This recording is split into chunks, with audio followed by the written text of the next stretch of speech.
Hi everyone, welcome to the very first episode of int'l. int'l is an initiative to bring out thoughts, ideas, concepts, theories, realities of different hues and colors of entrepreneurship and that of the entrepreneurs. Here we will talk about entrepreneurship, entrepreneurs and their businesses, talk to entrepreneurs, entrepreneurship enablers and entrepreneurship researchers, and we will also try to translate entrepreneurship research to something that will be useful for entrepreneurs. To know more, watch the intro to int'l. In this very first episode, I'm going to talk about a very exciting story about the diamond trading business and how one community, which was traditionally a farming community, was able to break the entry barriers to the diamond trading business, the international diamond trading business, and become extremely successful in it. Disclaimer: by talking about communities, business communities, int'l neither supports the caste system nor subscribes to any constricted or even discriminating beliefs about entrepreneurship, entrepreneurs, or any society or individual in general for that matter. This video is an outcome of getting inspired by a research paper by Dr. Kaivan Munshi, a development economist from the Yale University, who primarily researches social institutions and networks, especially the informal community institutions. The paper I got inspired from is called "From Farming to International Business: The Social Auspices of Entrepreneurship in a Growing Economy." Some parts of this paper were very interesting to the extent that I felt like watching a Hollywood business theme movie when I was reading it.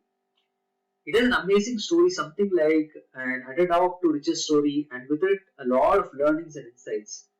That's the reason I thought I'll give this thing a visual appeal, give this whole thing a visual feel to the story, and make a video out of it.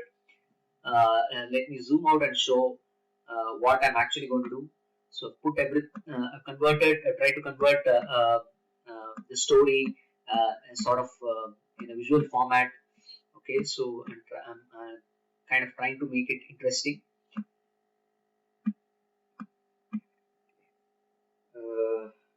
Only for the intro, I'm going to actually show some text. Thereafter, it will all be visuals. Zoom in again. Right. Okay. Dr. Munshi starts this paper with saying that there is a dominant view among development economists that inefficient credit markets are a huge barrier to potential entrepreneurs. That is, people are not getting credit to do business, and how this view has he talks about how this view has impacted development policies, leading to a lot of initiatives to provide micro credit to small businesses and petty traders.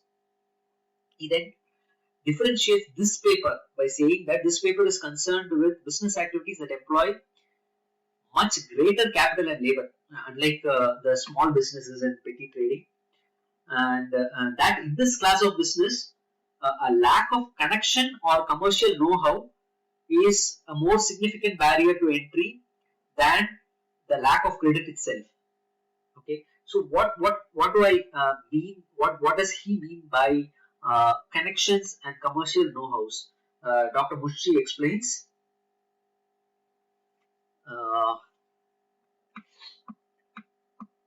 Yeah.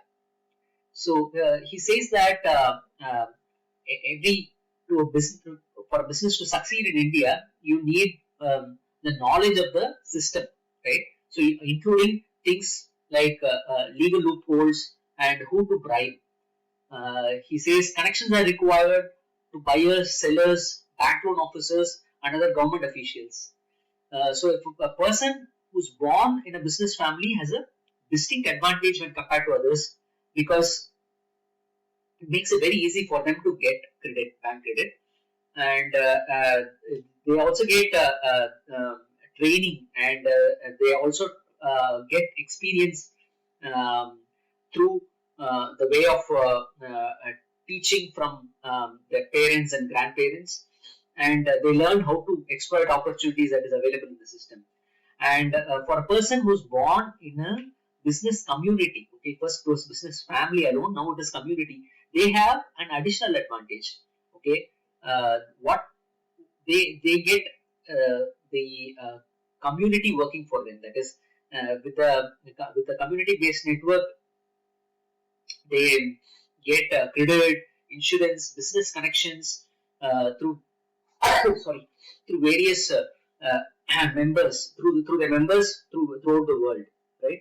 So then Dr. Munshi explains that it is due to this reason, that is the need for that need for a background and need for this community, that entrepreneurship has been historically concentrated in the hands of a few community in most developing economies.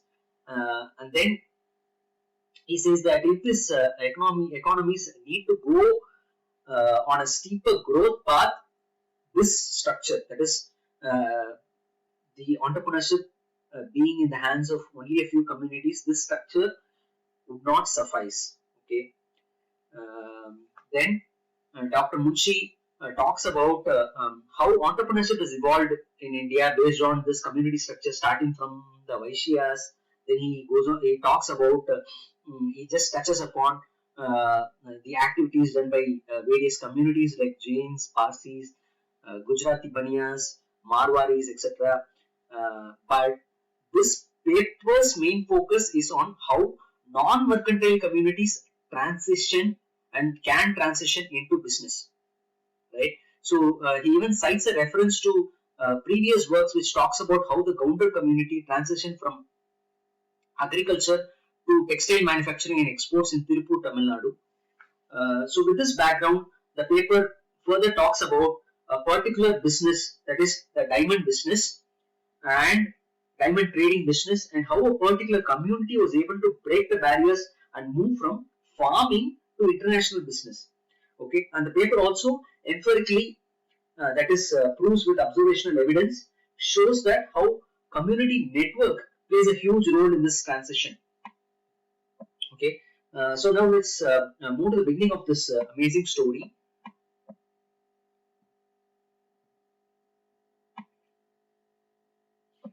From now on, whatever I'm going to say is not all exactly from the paper. I have added some context and contents wherever relevant from other sources, but I will also read some sentences and paragraphs verbatim from the paper. India doesn't produce rough diamonds, right? So the rough diamonds are diamonds which are in their natural state and are yet to be cut and polished and made into those shiny glittering stones used in jewelry that we usually see in jewelry ads, right? So this statement, right, that India doesn't produce rough diamonds is kind of ironic when we look at the early history of diamonds and how everything started first in India. Okay, it is said that diamonds were present in India as early as the 4th century BC, and it was only during the 14th century AD that the diamonds found its way into Europe. And it is said that till the early 18th century, India was a major source of diamonds. After that, how Brazil became a diamond dominating force for a while, and later on how South Africa became a dominant player is a fascinating story in itself. But let's deal with this story for another day.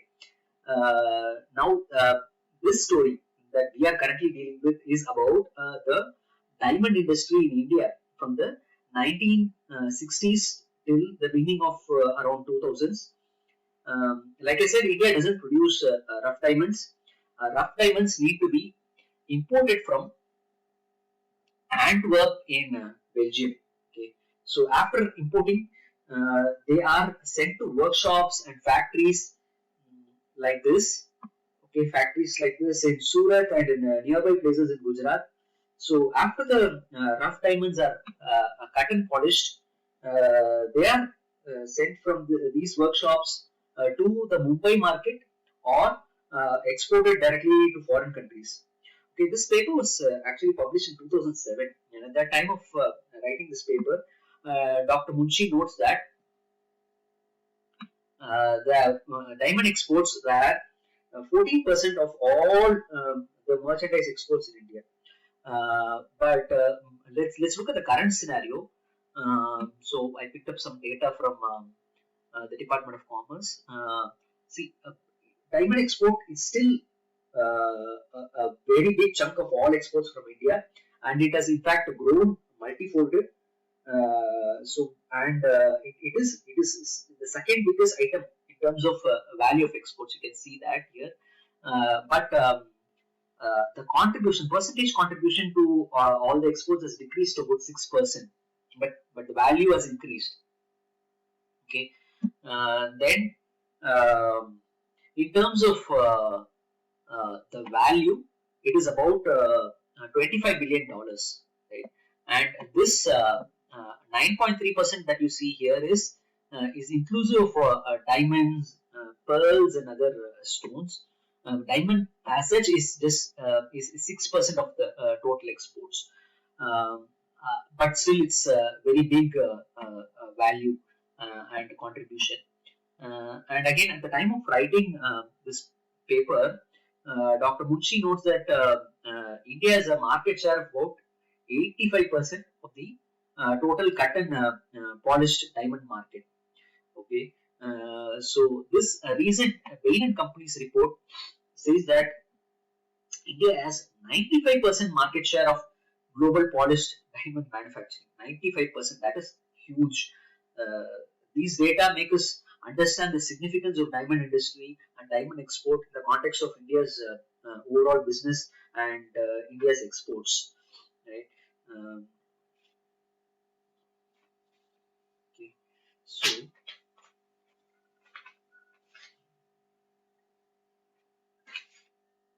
yeah, just give me a minute. Right. So the diamond firms are actually notoriously secretive. Okay, partly it is due to the high value of the product. Okay, and hence there are security concerns associated with it. And diamonds, especially rough diamonds, are difficult to value objectively. So that makes it easy to be swapped.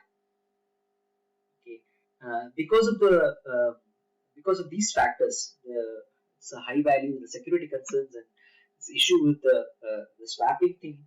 The diamond industry, the diamond transactions happen purely based on trust. Okay, and there are it rarely involves any return contract. And because of this nature, there is a huge involvement of the community and the community network, and there is very low transparency in this business, not only in India, but that's a worldwide phenomenon. Uh, the ultra orthodox Jews were historically controlling the Antwerp market, the Antwerpen Belgium that we talked about. And in India, there were two communities, right? So one is the Gujarati Jains, also called Palampuris in the industry, and Marwaris from Rajasthan. Okay, they have dominated the industry from the mid 1960s. Now, let's see a little bit of modern history about the diamond trade in India. Okay, the story goes like this. In 1616, 31 years after Akbar the Great, the king, gifted Palampur to the Nawabs of Jalore. Jalore is a district in Rajasthan. The Nawabs moved to Palampur. Okay. And they were accompanied by thousands of people, and among them were a group of Jains. Okay. These Jains were actually Kshatriya Rajputs who converted to Jainism after coming into contact with some Jain Munis. These Jains became the administrators of Palampur, and they were trusted so much by the Nawabs that the entire state was run by these Jains. Okay, they were in charge of everything and everyday activity of Palampur. And It said that they did a good job of this administration thing, over a period of time, the Jain families grew in numbers so much that at one point in time, one third of the population of Palampur were Jains. Okay, considering Jains are a minority, this is huge, right? One third of the population were Jains. Around the late 19th century, uh, since the growing number couldn't all be employed in the small administrative office of Palampur, the Nawab ruling at that time encouraged a few Jain families to pursue the diamond trading business. Okay, so and it said that he even went to the extent of giving references and recommendations to all the royalty he knew in India and Nepal. Okay, so that they would become these initial diamond traders, potential customers. Okay, this began the second wave of migration of Palampuri Jains to Mumbai and also to the world. Okay, some of the pioneers like Surajmal Lalubai and Amluk Kupchand Pare, um, they went on to set up their businesses not only in Mumbai but also in Rangoon, which is in Myanmar, and Calcutta, Chennai, and other major centers of business in India. Okay. During the early part of the 20th century, loads of Palampuris, okay, followed these pioneers and moved to Mumbai, okay, Bombay at that time. And there is an interesting side story of how this happened. Some of the Palampuris like Surajmal Lalubai encourage youngsters from Palampur to come and train in his firm as apprentice for about 6 months without any obligation to join the firm at the end of the 6 months. Okay, so look at this. They are not obliged to join the firm. They just can come and train. Okay, this was like a great opportunity for the youngsters who were also given free boarding, free lodging, and everything. This story it makes it so obvious to understand one of the reasons how Palampuri Jains began to dominate this business. Okay, so back to the main story. Uh, they were these Palampuri Jains were actually flourishing in this business so much so that by 1937, it is said that about 20 to 25 families already got settled in Antwerpen. Okay, but unfortunately, these families need to come back to India due to the World War II, and they were even more affected when India got its independence and it banned imports of rough diamonds to preserve scarce foreign exchange at that time. This period is when they had to uh, um, rely on the domestic business and had to restrict themselves to dealing with polished stones. Okay, but fortunes changed again for good. In the mid 1960s, India allowed the import of rough diamonds again under the multi-rate import replenishment scheme. Okay, quickly many workshops and factories were set up around Surat and in surrounding areas like Navsari. Okay, now a bit of history on the Marwari side. Okay, uh, the Marwari businessmen entered the diamond business at the same time, that is around the mid 1960s. Okay, so the Marwari network, if you see, is very diversified, right? So, both spatially and by the business activities that they do. Okay, so they are there throughout the country. Okay, so everybody knows that, right? So if they are there throughout the country and they are into lot of diversified businesses, not only one particular business. Some of the new Marwari entrants had experience in colored stones, uh, so which was traditionally centered around the city of Jaipur in Rajasthan.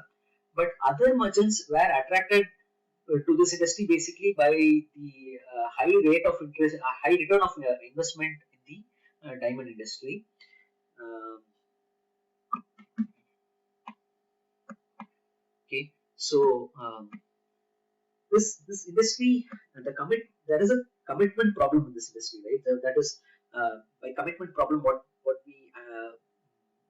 we say is it's like people don't keep up the quality, people don't keep up the time of delivery or the payment commitments. Okay, so these commitment problems arise almost naturally in the diamond transactions. Because of this, we could understand that there are numerous barriers to entry for outsiders in this industry. Okay. Only trusted people are there, uh, and that they are all from the network and the community network that these Palpuri Jains and the um Marwaris built. Okay, but the Indian diamond industry did undergo a dramatic change. Okay, with sociological composition, with the entry of a new community into the business. Okay. So, who are these people? How did they break the entry to the barrier? How did their community network help them succeed? Okay, let's see all these in the next part of the video. Hope to hope you all see the second part as well. Thank you.